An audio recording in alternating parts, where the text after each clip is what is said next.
Okay, so let's continue solving this problem. We have solved the first phase 1 problem in the previous video, and our result was that we obtained the two variables x1 and x4 as our basic variables. Okay, so now to continue solving the original problem, we will use x1 and x4 in our basis. The first thing is to take the original objective function back. And that's why you see in the zeroth row we have -1 and -1 for x1 and x2. Okay? And with this, I hope that you will immediately see that this is not a valid tableau for we to start calculations. Why? Because in column 1, if this is a basic column, this number -1 should actually be 0, right? So we need to do an adjustment according to that. When we have decided to use a particular basis, we need to always first make sure that this basis is, the tableau is valid for that basis. We always need to maintain what we need for basic columns, the fourth one and the first one. This number must be 1. So we need to fix the zeroth row as always. So use the second row to fix the first row. We get something like this. And then for maximization problem, we look for negative reduced cost. So we do 1 iteration, 2 iteration, and finally obtain our optimal solution. You may want to verify that this is, the calculations are correct by yourself. And then here, the optimal solution should be 6060. Graphically, we may see what happened when we used the two-phase implementation. Originally, we were at a x0, which is infeasible, okay? Because the artificial variable x5 is positive at this point. In one iteration, we move to another basic solution. Let me say it in this way.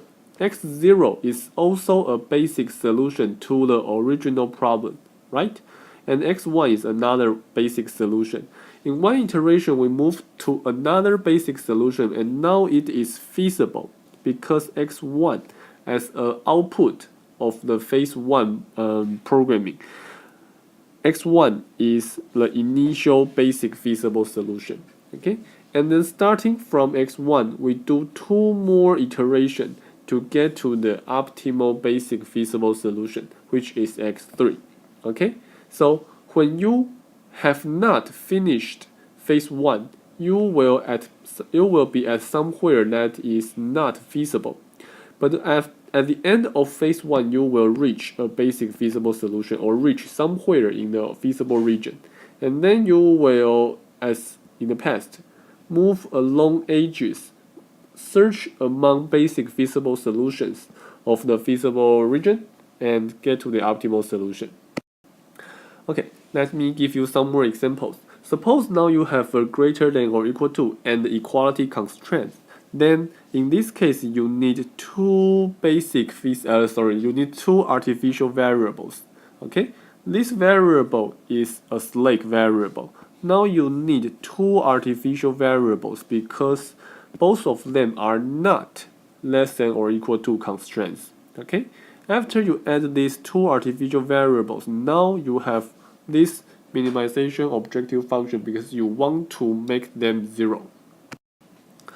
Regarding calculation, first we need to fix the zeroth row by doing these adjustments. We need to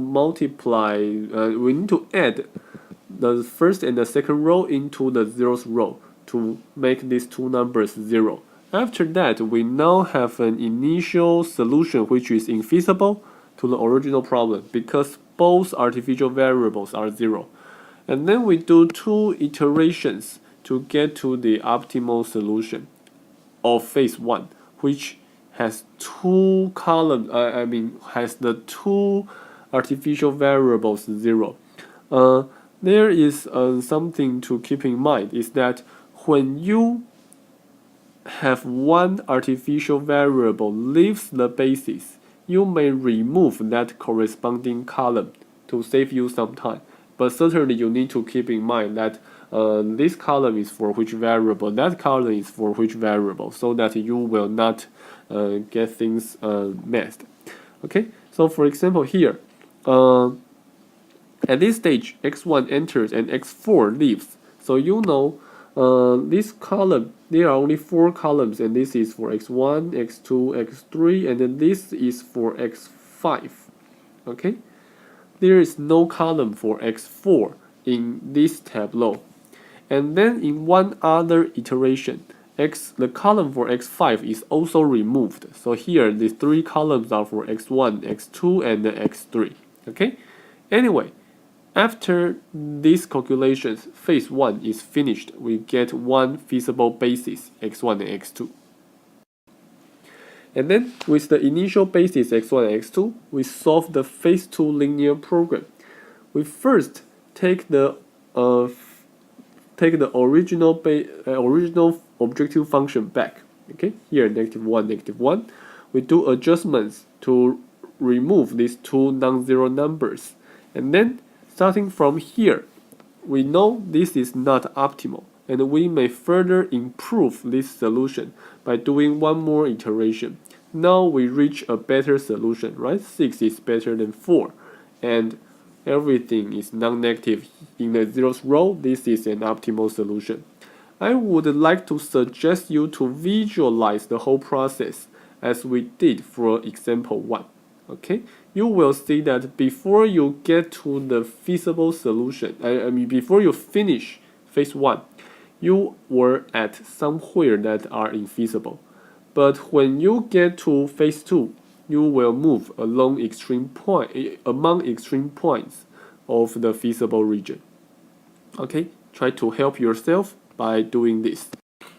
Finally, let me give you one last example. Suppose I have this inequality constraint and one equality constraint.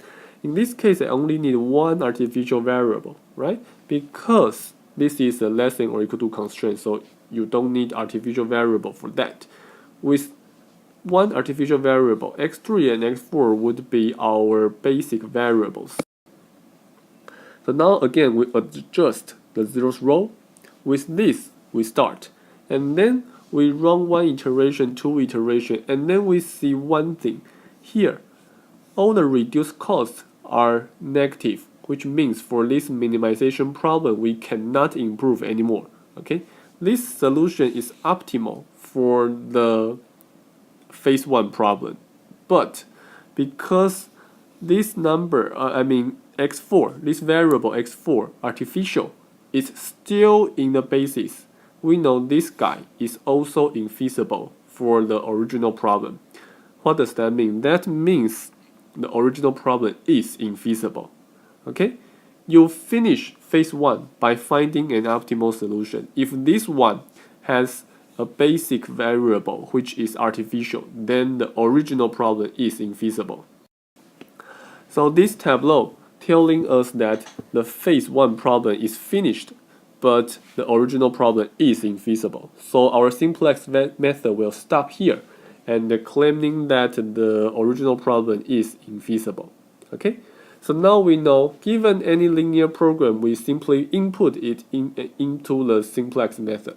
The simplex method will either tell us that it is infeasible by finishing phase 1 and seeing something like this, or first finding a feasible solution and then move to either an optimal solution or the conclusion that the problem is unbounded.